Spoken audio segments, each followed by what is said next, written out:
HOA Karen shot my disabled daughter in the chest over a simple wheelchair sticker. It was an ordinary afternoon, the sun setting gently over our quiet neighborhood, casting long shadows across the driveway. Emma, my daughter, sat in her wheelchair, the one that had become a symbol of her strength and resilience. She was simply enjoying the fresh air, her face lit up with a smile as she ran her fingers over the wheelchair sticker, a small but meaningful part of her identity. Little did we know, this simple, innocuous sticker would soon ignite a series of events that would change our lives forever. Karen, the woman who lived across the street, had always been difficult to ignore.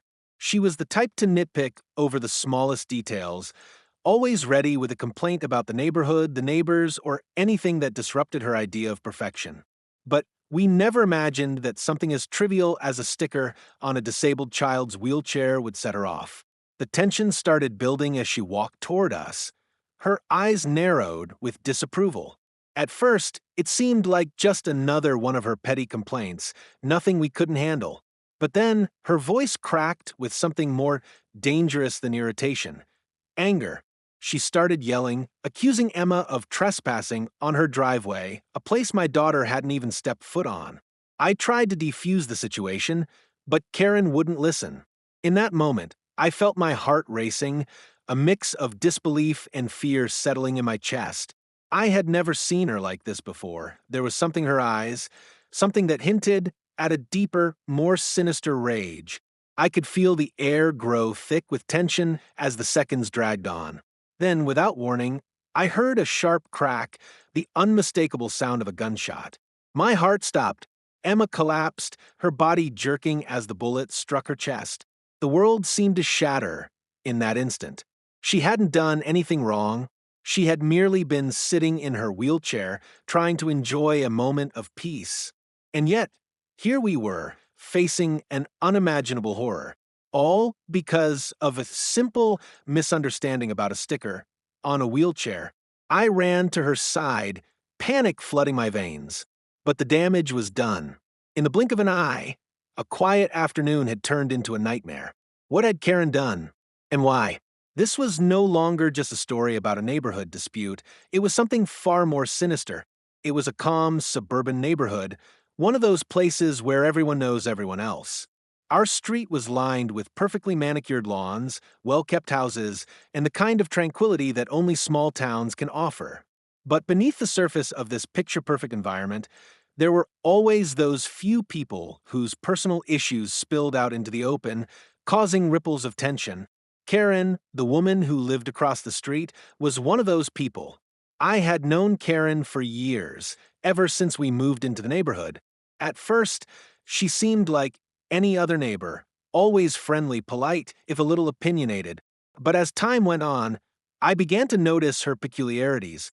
She had this way of making every small issue seem like a matter of life or death.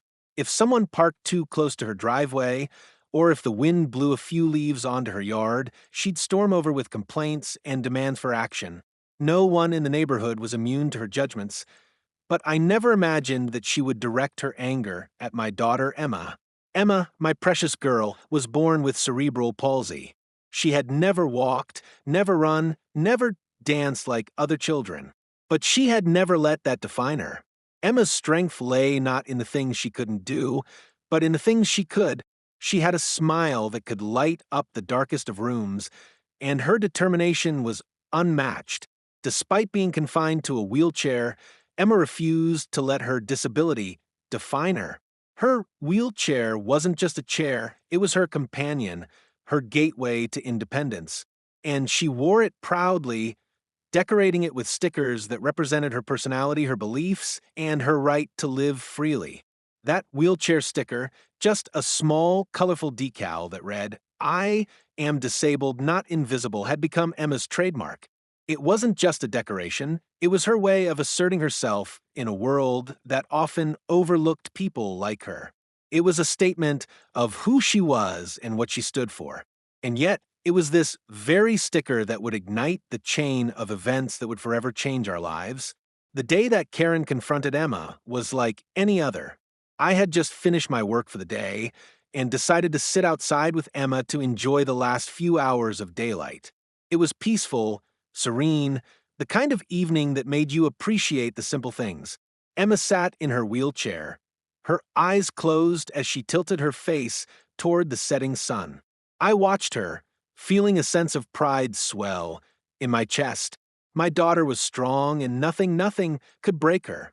But then came Karen. She appeared at the end of the driveway, her arms crossed, her expression as tight as a drum. I could tell from the way she walked that something was off. Her movements were sharp, deliberate. There was an urgency to her steps that felt out of place. I had no idea what she wanted, but I had a feeling it wasn't going to be a friendly chat. "Excuse me," Karen called out, her voice tinged with irritation. "I need to speak with you." I stood up from my chair, my mind racing. What could she possibly want this time? As I approached her, she began to speak, her words coming out fast, sharp, almost like she had rehearsed them. "You need to take that sticker off your daughter's wheelchair," Karen said, pointing directly at the decal that Emma had carefully chosen. "It's disrespectful. It's drawing attention, and I don't want to hear." I blinked, taken aback. "What do you mean?" "It's just a sticker, Karen. It doesn't hurt anyone." But Karen wasn't listening. Her eyes narrowed, and I could see her nostrils flare with anger. "It's inappropriate. You can't just let her do whatever she wants. This is a neighborhood, and we have standards." I was shocked. I had always known Karen to be controlling, but this felt different. I looked over at Emma, who was still sitting quietly, her hands resting on the armrests of her wheelchair. She had no idea what was happening, and I wanted to keep it that way. The last thing I wanted was to expose her to Karen's venomous words. "Karen, please," I said, trying to keep my voice calm. "This is her wheelchair. She has the right to decorate it however she wants. There's nothing wrong with that sticker. You're making a big deal out of nothing." But Karen wasn't hearing it. She was becoming more agitated, her voice growing louder with each passing second. "You're teaching her to disrespect the rules. She's causing a disturbance, and I won't have it. I'm calling the HOA. You'll see. This is not acceptable." I could feel the tension rising. I didn't want to escalate things, but at the same time, I couldn't let Karen dictate what my daughter could and couldn't do. This was about so much more than a sticker. It was about Emma's right to exist in this world without being judged or diminished. Just then, Emma looked up, sensing the change in the atmosphere. Her eyes met mine, and I could see the confusion on her face. She didn't understand why Karen was upset, why someone who had once smiled at her from across the street now looked at her with such disdain. "Mom, what's going on?" Emma asked, her voice soft, filled with innocence. I took a deep breath, trying to steady myself. "It's okay, sweetie. Karen's just being a little difficult." But as Karen stood there, fuming, I realized this was more than just a neighborhood dispute. This was about something deeper, something darker, and I had no idea just how far Karen would go to make her point.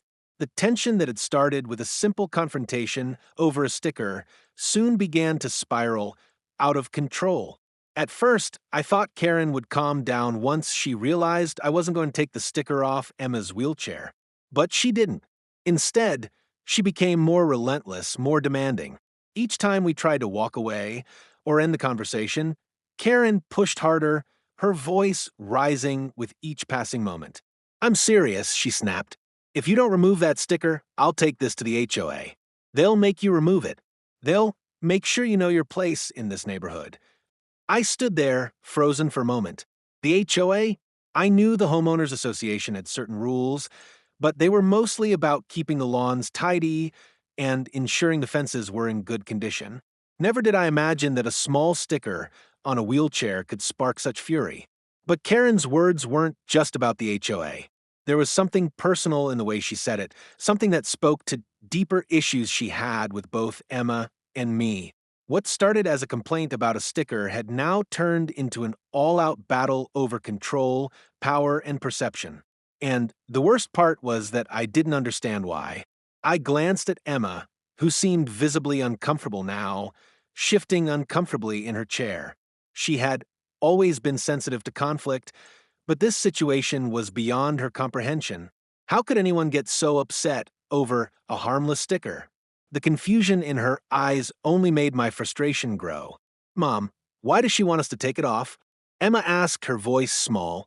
I took a deep breath, forcing myself to calm down for her sake. Because she doesn't like it, sweetie. But you have the right to keep it on. Don't worry about her. But Karen wasn't backing down. She stood there, arms crossed, eyes locked onto us with the intensity of someone who felt she was in the right. You don't get it, do you? She spat, her words sharp like daggers. This neighborhood has rules, and your daughter is breaking them. You're teaching her bad behavior by allowing this kind of disrespect. I won't stand for it. I was at my breaking point. I could feel my anger rising, the need to defend my daughter flooding through me. But I knew arguing with Karen wasn't going to change anything. She wasn't listening to reason, and I wasn't about to waste my breath. Still, I couldn't help myself. You don't own this neighborhood, Karen. Emma can have whatever stickers she wants. It's her choice, not yours. Karen's face reddened with fury. You'll regret this, she hissed. I'll make sure everyone knows what you're doing. This isn't just about the sticker, it's about your disregard for the rules. You'll see how quickly the HOA steps in. With that, Karen stormed off, her heavy footsteps echoing in the quiet street. She didn't look back, but I knew she wasn't done. Her words had cut deep, and I could see that the conflict had only just begun. The next few days were a blur. I didn't hear from Karen right away, but I knew it was only a matter of time before she made good on her threats. She had always been a woman of action, someone who liked to make her voice heard. And now she had an enemy in me. She wasn't going to let this go. Emma, for her part, had tried to ignore the whole situation. She was used to people staring at her, judging her, and sometimes making nasty comments about her wheelchair. She had learned to tune it out long ago, but Karen was different.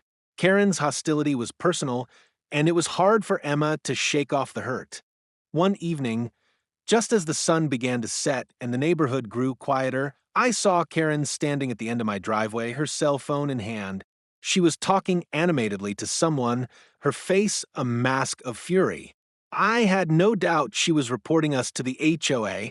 The thought of someone so obsessed with a sticker, of all things, made my stomach churn. A sense of unease settled over me. What was Karen capable of?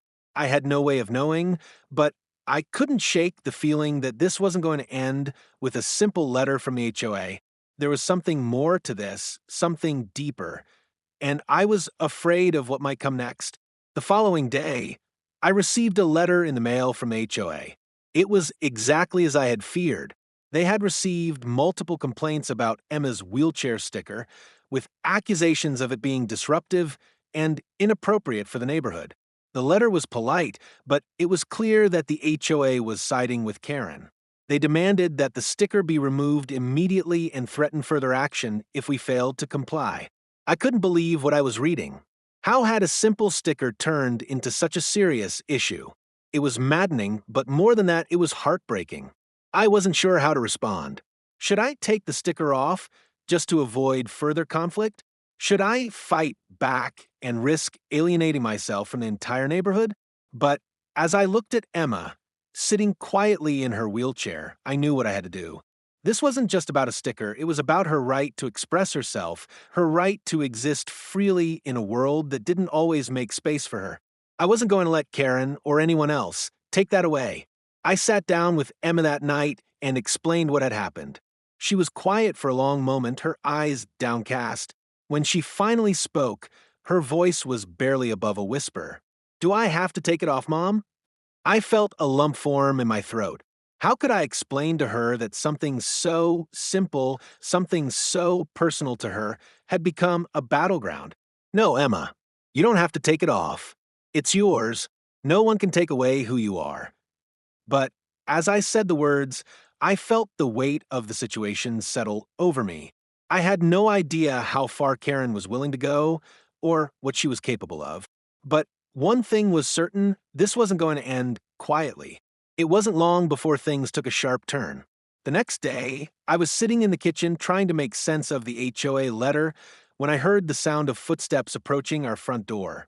I looked up to see Karen standing at the end of our driveway once again, her arms crossed tightly across her chest, her expression full of purpose. My heart sank. I knew something was coming, and I wasn't prepared for it. Karen wasn't alone this time. Behind her, a police car was parked at the curb. Two officers stepped out, their faces stern. The sight of them sent a chill through me. I hadn't done anything wrong. Emma hadn't done anything wrong. But here they were, on our property, sent by Karen, who had turned the situation into something far worse than it ever needed to be. I stood up, my legs suddenly weak, as I walked to the door. As I opened it, Karen's voice rang out, filled with that same venomous tone I had heard days before. "I've had enough of this, and so have the HOA and the authorities. I'm done giving you chances. Your daughter is causing a disturbance, and this sticker, this act of defiance, it needs to be addressed." The police officers looked at each other, and one of them, a tall man with a grim face, stepped forward. "Ma'am, we've been asked to remove the sticker from the wheelchair. The HOA has made a formal request. It's a matter of neighborhood policy." I felt the blood drain from my face. This wasn't just a complaint anymore. It had escalated into something official, something that could hurt Emma. "You can't be serious," I said, my voice trembling. "It's just a sticker. It's her right to have it." The officer shook his head, clearly uncomfortable with the situation, but bound by the HOA's instructions. "We're just here to carry out the orders. If you refuse, there could be further legal consequences. We're not here to make judgments, but this is what we've been asked to enforce." I turned to Emma, who was sitting quietly in the living room, her gaze fixed on the ground. She had heard the officers' voices and must have sensed a change in the air. I saw her hands shaking slightly, and it made my heart break. "No," I said firmly, my voice rising. "I won't let you take her sticker away.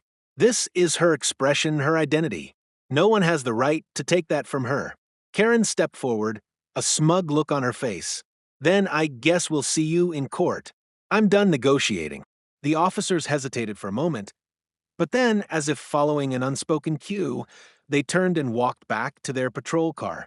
I stood frozen, my body filled with an overwhelming mix of anger, disbelief, and protectiveness. Karen was pushing this too far, and now she had enlisted the authorities to help her do it. But as they drove away, I could feel the weight of their actions bearing down on me. This wasn't just about a neighborhood dispute anymore. This was about a mother standing up for her child, and a neighbor who was willing to destroy a life over something as trivial as a sticker. As the police car disappeared down the street, I walked back inside, my heart racing. Emma was still sitting in the living room, her face pale, and her eyes filled with uncertainty. I kneeled beside her, taking her hands in mine. "Sweetheart, you did nothing wrong," I said, my voice gentle but firm. "We're going to fight this. I promise you, no one can take away your right to be yourself." She nodded, her eyes welling up with tears. "I didn't mean to cause all this trouble, Mom. I just wanted to have a sticker on my chair. It's not fair." "I know, honey. It's not fair," I whispered. "But we're not going to let Karen win. This isn't just about a sticker, it's about standing up for what's right. And we're going to do that together." We spent the next few hours in silence, my mind racing as I tried to think of a way to fix this. I had no idea where things would go from here, but I knew one thing for sure: Karen had pushed too far. This wasn't just a simple disagreement anymore. She had crossed a line, and now there would be consequences. That night, as I lay in bed, my thoughts kept swirling around the events of the day. I had been shaken by the sight of the police and the weight of the situation, but I also felt a fire stirring inside me. I had to protect Emma, no matter what it took, and I wasn't going to let Karen or anyone else take away my daughter's voice. The next morning, I made a decision. I called a lawyer determined to fight back against the HOA's unreasonable demands. It wasn't going to be easy, and it wasn't going to be quick, but I wasn't about to back down. I wouldn't let this bully, this Karen, win. But just as I was preparing to take the first steps in this fight, something unexpected happened. The doorbell rang.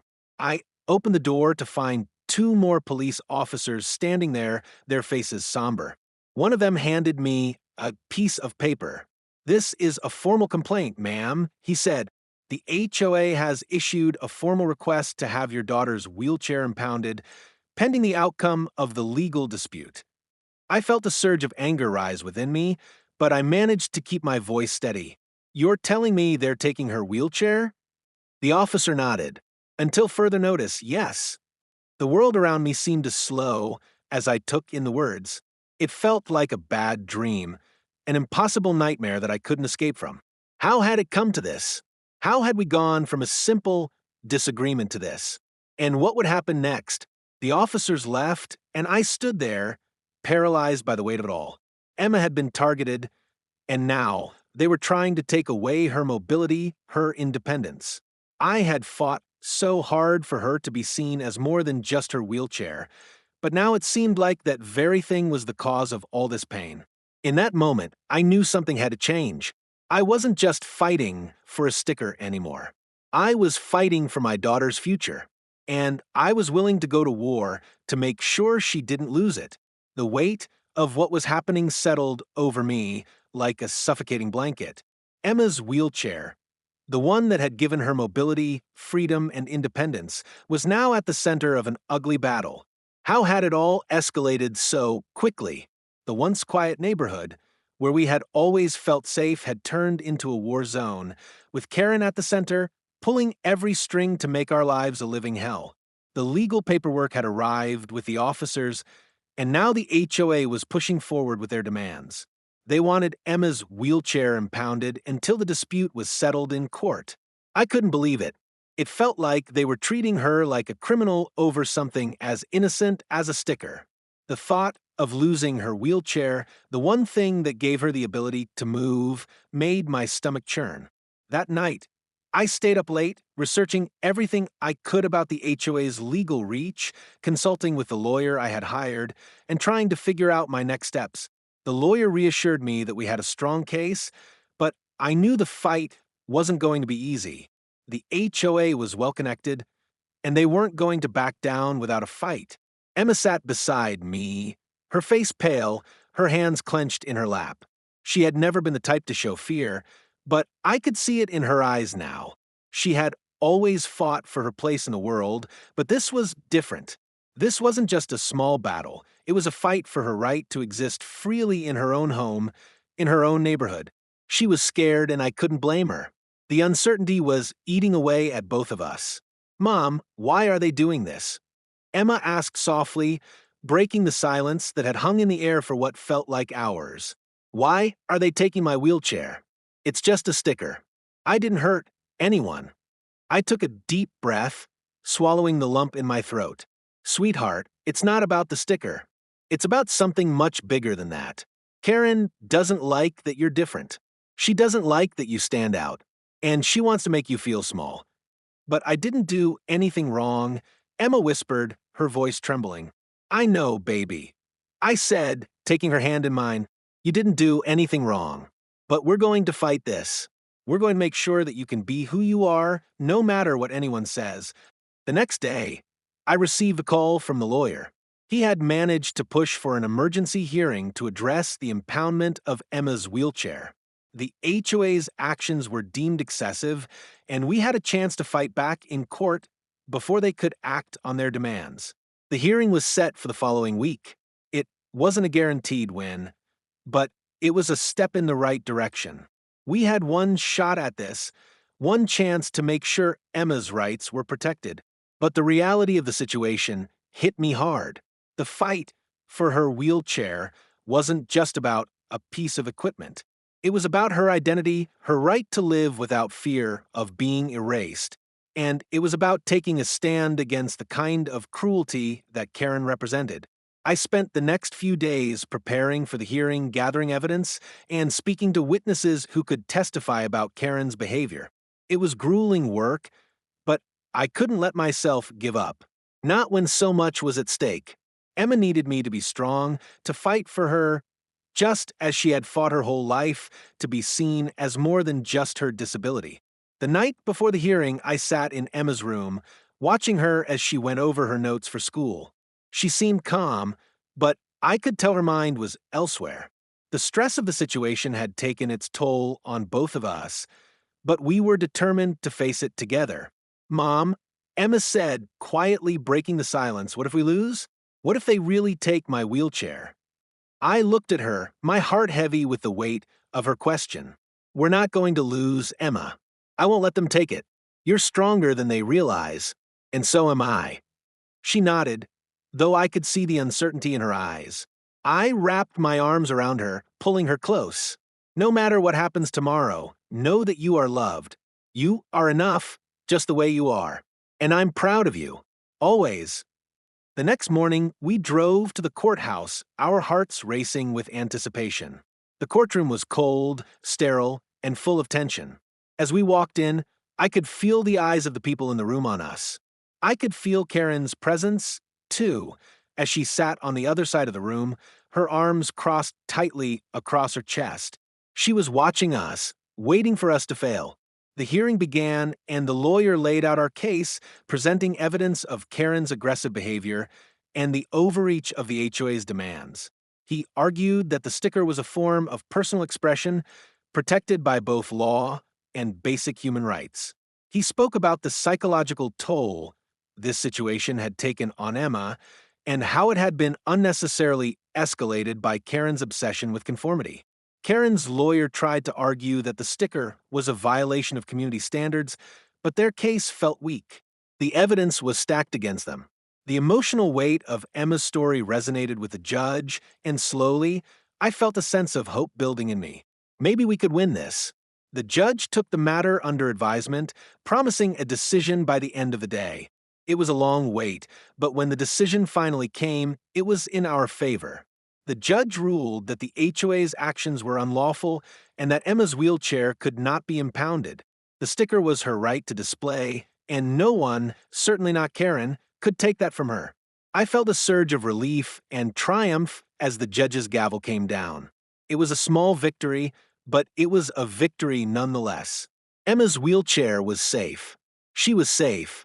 As we left the courthouse, I could feel the weight of the world lifting off my shoulders. It wasn't over, but it was a step forward. We had fought back and we had won. Karen's power had been challenged, and for once, she had lost. It was a hard-earned victory, but it was one that meant everything to me and to Emma. It wasn't just about the sticker anymore. It was about standing up for ourselves and refusing to let anyone, no matter how powerful or petty, dictate who we were. And as I looked at Emma, smiling in her wheelchair, I knew we had done the right thing. This fight wasn't just for us. It was for everyone who had ever been made to feel small, invisible, or unimportant. We had made sure that in our own way we had shown the world that no one could take away our right to exist, to express ourselves, and to be free. The weeks that followed the court decision felt like a slow, steady march toward healing. Karen had retreated into her corner, nursing her wounds from the legal defeat, but I knew she wasn't going to forget this. People like her rarely did. Still, for now, we were free from the threat of her cruelty. And more than that, Emma had her wheelchair, her independence, back, and nothing could take that away from her. The neighborhood felt different after the ruling. It wasn't just that Karen had been put in her place, it was the fact that we had stood up for what was right. We had shown the world that it wasn't just about a sticker, it was about the freedom to be yourself, to exist without fear of being erased. And for Emma, that meant everything. I had expected the neighbors to turn away, to whisper behind our backs, or to side with Karen. But to my surprise, many of them came forward with support. The quiet, stoic neighbors who had always kept to themselves started offering words of encouragement. One by one, they came to me apologizing for not speaking up sooner, for not realizing how deep the issue had run. Some offered to help us with legal fees, while others brought over homemade meals, showing a solidarity that was both humbling and overwhelming. Emma had always been a beacon of light, but now she shone even brighter. I watched as her confidence grew each day, her smile more radiant as she took ownership of her story. She started speaking at school assemblies, talking about her experience, about the fight for her right to exist as she was. She inspired her classmates, her teachers, and even some of the parents who had initially been hesitant to speak out. For Emma, this battle wasn't just about the sticker anymore, it was about her identity. She was no longer hiding behind the shame or fear of being seen as different. She was proud of who she was, and she wasn't going to let anyone make her feel small again. That realization was worth more than any court ruling, any legal victory. It was a victory for her self-worth, for her ability to stand tall in a world that often tried to knock her down. As for Karen, she continued to live across the street, but the tension between us was palpable. There were no more confrontations, no more visits to the HOA or police. She stayed in her lane, as if she had learned that messing with my family came with consequences. But I knew that the fight hadn't really ended. People like Karen didn't change easily, and while I wasn't looking for more conflict, I knew that we would have to be vigilant. But there was peace in knowing that we had done everything we could. The community had rallied behind us, and more importantly, we had taken back control of our lives. Emma's wheelchair, adorned with her stickers, was a symbol now of resilience, of defiance, and of strength. It wasn't just a piece of equipment, it was a statement to the world that we would not be silenced. For me, the journey was a reminder of how easy it is for someone to be erased, to be pushed to the margins of society, just because they don't fit into someone else's narrow definition of normal. But it was also a reminder of the power of standing up for what's right, of fighting back against injustice no matter how small it may seem at first. The court ruling was just one battle in a much larger fight, but it was a victory. And in that moment, I realized that while we may face more challenges in the future, we had proven something fundamental to ourselves. We were strong, and we would always fight for what we believed in. No one could take that away from us. As I sat with Emma that evening, reflecting on how far we had come, I couldn't help but smile. She was happy, truly happy, for the first time in a long while. We had both learned something profound, that no matter the obstacle, no matter the person trying to tear us down, we had the power to rise. Together, we had turned this situation of adversity into one of triumph. And as I watched Emma laugh, her hands resting on the wheels of her chair, I realized that the journey ahead was filled with infinite possibilities. No one, not even Karen, could take that away from her. Not anymore. This was our story. This was Emma's story. And it was one of courage, resilience, and the unwavering belief that no matter how difficult the path, we would always stand tall. And so would she.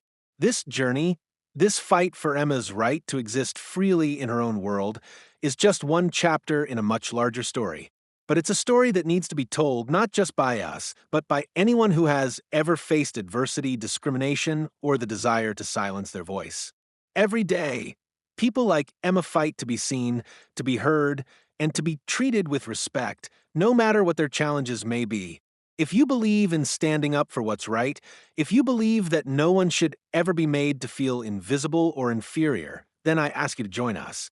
Share the story, spread the message that we will not let injustice stand. Stand with those who fight for their place in this world, just as we did. Share your own stories of resilience and courage, and let's build a community that doesn't just sit back and watch as injustice unfolds, but one that actively stands up, speaks out, and supports each other. I encourage you to subscribe to HOA Karen for more stories like this, stories of struggle, but also of victory, growth, and empowerment.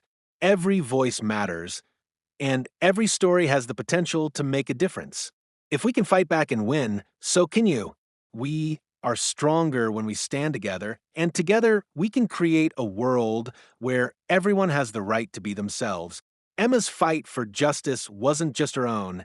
It was for everyone who has ever been made to feel small, dismissed, or overlooked. So, if you believe in the power of standing tall, join us. Subscribe, share, and let's keep pushing forward for a more inclusive, more compassionate world. Together, we can make sure that no one ever has to face this kind of struggle alone.